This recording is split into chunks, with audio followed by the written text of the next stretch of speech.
Hoy, en el marco de esta semana guadalupana, le queremos compartir la siguiente información. Tanto la antigua como la nueva Basílica de Guadalupe son en sí mismos monumentos, muestra de dos épocas muy importantes en la historia, por supuesto, de la arquitectura mexicana. Para hablarnos de esta gran riqueza, tenemos en la línea telefónica, le demos las gracias a Felipe Leal, el presidente del Seminario de Cultura Mexicana, por atender nuestra llamada y compartirnos más de la información, los tesoros que guarda la Basílica de Guadalupe. Felipe, muy buenos días, gracias por atendernos.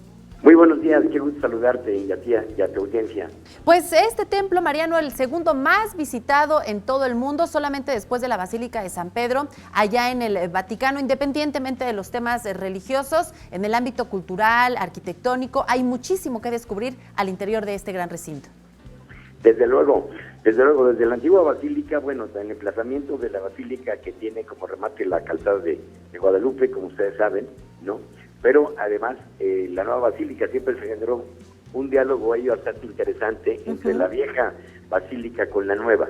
Y la nueva es una representación de una arquitectura contemporánea mucho más audaz, realizada por Pedro Ramírez Vázquez y José Luis Benlliure, donde se tuvo que dar cabida a una población mucho mayor, porque la pequeña basílica pues era insuficiente ante el número de feligreses que sobre todo en estos días llegan a visitar a la Virgen, que llega a ser hasta 4 o 5 millones de habitantes. Entonces se convirtió en un tema, además de simbólico e histórico, cómo puedes resolver que ese número de visitantes puedan. Y que además, hay que decirlo, también dentro de sus instalaciones hay espacios que están dedicados a la investigación. Existe un archivo histórico al interior de esta basílica, una biblioteca musical, una biblioteca teológica disponible para el campo de la investigación. Exactamente.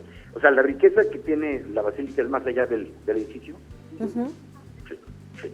Es mucho más allá de la riqueza arquitectónica, sino lo que contiene ahí. Imagínate todos los documentos que tienen que ver, corales para la música, para los actos rituales que se han celebrado a lo largo de la historia en la misma.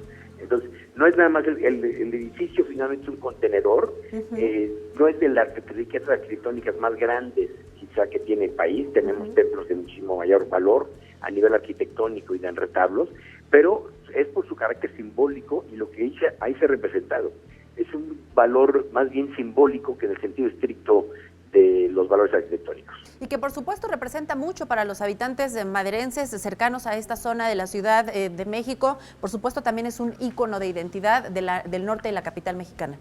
Pues es la identidad mayor que tiene la alcaldía Gustavo Madero, ¿no? Es el símbolo mayor y del norte de la ciudad. La sierra que se aproxima a la propia basílica se conoce como la Sierra de Guadalupe, ¿no?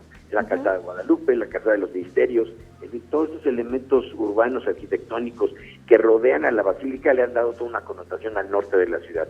Desde luego sí es un símbolo y uno de los puntos, y es el punto más visitado de la Ciudad de México. Claro. Desde tu punto de vista, Felipe, ¿valdría la pena darse una vuelta a visitar pues este espacio, este recinto religioso desde otro punto de vista, con otra mirada, con otro objetivo? Visitar, nos decías, por ejemplo, su riqueza cultural, los pinturas, murales que se encuentran ahí dentro y los diferentes conjuntos religiosos que están ahí dentro.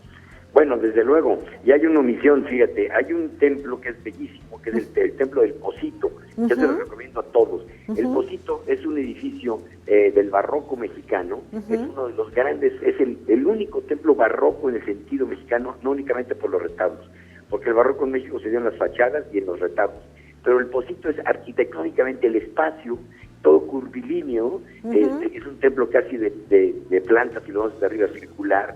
Es interesantísimo, es uno de los lugares más bellos que se encuentra en el conjunto basilical.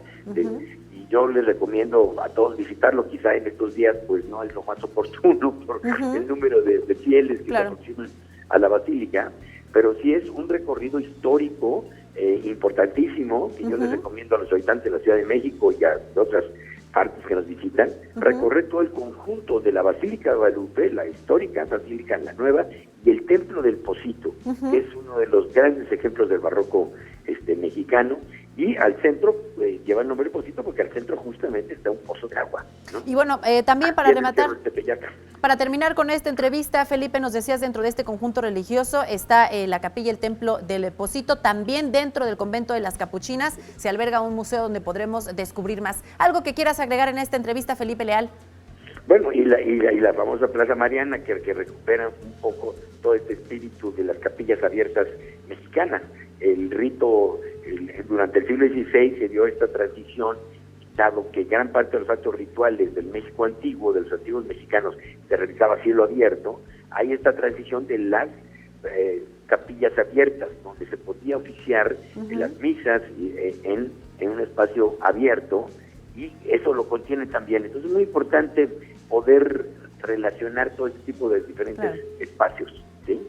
Bueno, pues muchísimas gracias, Felipe Leal, presidente del Seminario de Cultura Mexicana, por permitirnos mirar desde otro punto de vista, desde otra perspectiva, este recinto religioso por ahora en la Ciudad de México. Muchísimas gracias, qué amables, y muchos saludos a la audiencia. Saludos de vuelta, muchísimas gracias.